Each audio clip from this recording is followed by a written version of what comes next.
Hello, Atlanta Hawks fans and NBA fans out there that are clicking on this video. As most of you know by now, the Atlanta Hawks have the first overall pick. They will be making this pick in less than 24 hours. It's their only pick currently scheduled in the 2024 NBA draft. And there is some controversy around the first overall pick. Now, I would say about a week ago, everyone said that the first overall pick was either going to be Alex Sarr, center out of France, Zachariah Rasheer, also from France, and then Donovan Clingan, center from UConn. Those were pretty much the three options that everyone said Atlanta was going to have at one. Maybe they could even trade back and snag somebody else, but if they stuck and picked at one, which their GM came out and said that they were going to do, that's what everyone thought was going to happen. Now, recently, today, there was a video that surfaced of Alex Sarr being asked questions about what's going to happen with him and the Atlanta Hawks. And I want us to quickly watch this video. It's 50 seconds, and then we'll go over it. Going along with that, there's been a lot of reports the last couple days about you declining to work out with the Hawks. What went into that decision? Yeah, I mean, I have a great team around me, Bill Duffy and WME. I've already been through all of this, and I trust them. And, I'm not going to get into the specifics of where I worked out or where I didn't, but, I've been doing my best in my workouts, and that's all I can control. Do you want to be the number one pick? I mean, of course, as a competitor, but for me, it's more important to be drafted, I think at the end of the day, that's what's most important, and you just got to be grateful for that.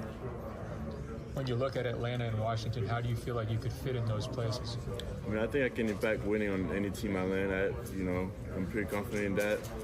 I think my defensive versatility and offensively being able to play different spots make me, I think, an impactful player on winning. So there's three questions that were asked there. The last question doesn't really matter. They asked him, how do you think you can fit into Atlanta and Washington? And he said he could play for any team. Good for him.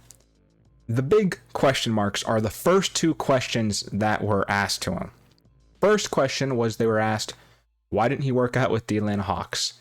And he came out and said, I don't want to get into which teams I chose to work out with. I have a great team around me and I trust them. Our GM, Landry, came out and said that the Atlanta Hawks did have a workout with Alex Sarr. It was scheduled, it was on the papers, and then he declined it. That's not good. And then the second question that was asked, do you want to be the first overall pick? And he said, oh, of course I do. The competitor in me wants to be the first overall pick. But that's not a good sign. But I just care about being drafted. Now, did he come out and say, do I want to not be drafted by the Atlanta Hawks? No, he did not. Which makes it to me seem like, for my personal opinion, outsider looking in, I have zero connections with the Atlanta Hawks. I literally live on the other side of the United States. I have zero connection with the Atlanta Hawks. They're just my favorite team. Trae Young's my favorite player. I don't know why I added that part. I just wanted to, because why not? Outsider looking in, it seems like he would prefer to go play for the Washington Wizards or maybe even the Houston Rockets if he somehow falls to 3, which I don't think he's going to. I think the Wizards would clearly take him at 2 if he's there. So it seems like he would prefer to play not in Atlanta, but if he does get drafted to the Atlanta Hawks, he's not going to hold out or anything like that. I think if that truly was the case, he would come out and say, I don't want to play for the Atlanta Hawks. I want to play for the Washington Wizards, kind of like what Eli Manning did all those years ago. When you come out and say, yeah, I want to be drafted first because that's what the competitor wants me to do, but I just care about being drafted. Nowhere does he say, I would love to be an Atlanta Hawk. I would love to be first because I love the Hawks organization. He hasn't made any single comments about the Hawks organization. As a draft prospect, don't you think you would want to clear up your name if teams think that you aren't going to play for them? Like, if you wanted to truly be drafted by the Atlanta Hawks first overall, why wouldn't he come out and say, yes, I would love for the Hawks to come draft me. I want to play for them. Right? Why wouldn't you clear up your name? Why wouldn't you clear up any doubts that the team might have, at least publicly? Because now it's going to look like if the Atlanta Hawks do draft Sarr, it's going to look like they're holding him hostage. And that's not good for the Atlanta Hawks organization. Why would they want to draft someone and the public immediately hates it? Now, the Atlanta Falcons did that with Michael Penix Jr., another Atlanta team, so who knows? Hopefully the Hawks get the memo that the Falcons did not get. But it is seeming like Sarr does not want to play for Atlanta and he wants to play for Washington. Now, as a fan, why? Why would you want to go play for the Wizards instead of the Atlanta Hawks? The Hawks are clearly the better team. Clearly the better team. Yes, they missed the playoffs this year, but the 3 years before that, they made the playoffs all 3 years. They currently have Trae Young, one of the best playmakers in the NBA. Yeah, he's not the best player. He's probably not even top 10. But in terms of passing and assists, Trae Young is 1 or 2. It's either him or Jokic. Jokic is probably better, but Trae Young is averaging the most assists per season. Trae Young has elite player IQ and passing, and is great at getting his team open. Hell, Clint Capella, all of his points are Trae Young. All of his points are Trae Young. Same with Big OO. You know, those two guys, the Hawks big men, Trae Young is getting them a lot of their buckets, and he's getting assists on most of their points. So it's clearly not the players. It is not the players why Alex Sarr doesn't want to go to Atlanta. Now, is it because of management? Is he looking at the Atlanta Hawks management and is he hearing bad things about Hawks ownership and Hawks GM Landry, maybe coaching? I don't know what it is. I truly don't. Nobody will know but him. I saw a tweet. It's definitely clickbait, definitely has no truth to it, but it was or at least no proof, I should say. But it was a tweet that someone said, well, Alex Sarr's camp believes that he should be a 4. And the Atlanta Hawks already have guys like Jalen Johnson and Danielle Hunter on the team, and Sarr will have to compete for a center role rather than a 4 role, rather than a strong forward role or a power forward.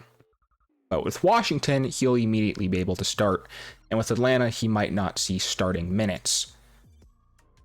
Who knows if there's truth to that? Maybe there is. Maybe he's like, hey, I'm clearly going to be the starter in Washington. I'm going to have more opportunities in Washington. I'm going to be able to showcase my skills better. That could very well be the reason. Maybe he's like, I'd rather go to Washington, but at least if I go to Atlanta, there's a competitor in the Hawks there, a team that has playoff capabilities. Now, the Hawks have a lot of moves that they can make, and I made an off-season video about it. There's so many things the Hawks can do. Are they going to trade Clint Capella? It's looking like they're going to, but who knows? Are they going to trade either Murray or Young? It's looking like they're going to trade one of them, but who knows? The Hawks have any options. So that's really it for the video. Alex Sarr doesn't look like he wants to be an Atlanta Hawk, which makes me think that the Atlanta Hawks are, if they stick at 1, they're probably picking Zachary, which I would prefer Sarr or Klingon, but why would you want to draft a player who's made it pretty obvious that he doesn't want to come play for you? Wouldn't you rather want a guy that's happier to be in the building? Thanks, Sarr. Awesome, I love you too, man. I personally would prefer Klingon. I just think that center is a more important role than a 3-and-D wing for us, because we already have Danielle Hunter and we already have Jalen Johnson. Now, Johnson's obviously not shooting anything, and yeah, he's playing the 4. But, I mean, we already have Danielle Hunter signed to a big contract to be our 3. Are we drafting the first overall pick to come off the bench? Maybe he'll start and Danielle Hunter will come off the bench. Then we're paying someone $20 million to come off the damn bench. So maybe Danielle Hunter gets traded instead of Clint Capella, but Clint Capella's on the last year of his deal. I'd rather have Klingon. He's just a true center. While Clint Capella is great at getting rebounds, Klingon has 4 inches on him. And he's just a guy that you can stick in the center and can get stops. The Hawks' biggest issue is defense. So I would have loved Klingon or Sarr to just be a big body presence in the center. Looks like Sarr's not going to be the answer. We're probably picking Zachariah. I don't know why I said Zachary. And we'll see what happens. We will really see what happens. Because if we pick Zachary, then are we not going to trade Clint Capella? Are we not going to re-sign Saddiq Bey? That's someone I forgot about. We have Saddiq Bey as well. We're probably not re-signing Saddiq Bey, and we'll just have Danielle Hunter and Zachariah. Danielle Hunter will start. Zachariah will come off the bench. Either or. We'll have to see what happens. This Atlanta Hawks team has a lot of options. A trade could also be in play as well. Apparently the Spurs really like Zachariah. A big trade I've been seeing is the Hawks draft Zachariah at 1st. The Spurs draft Klingon at 4, and then they make a trade, and then the Hawks get another first-round pick, probably a 2025 first-round pick. I've seen that trade thrown around. maybe a team later in the draft will draft Klingon at 6, 7, 8, and Hawks can trade Zachariah for Klingon. We'll see what happens. We will see what happens. But I believe that the two players that now will be an Atlanta Hawk will either be Zachariah or Klingon. If it's Klingon, it'll probably be in a trade down spot, but I could still just see the Hawks taking him at 1 and just not risking not getting their guy if they really like Klingon more than Zachariah. Alexander Sarr, screw you, man. I mean, I understand, like, maybe you just really don't like the Hawks, but whatever. It is what it is. Thank you guys so much for watching. This has been a short little video updating you guys on the Hawks draft situation, and peace out.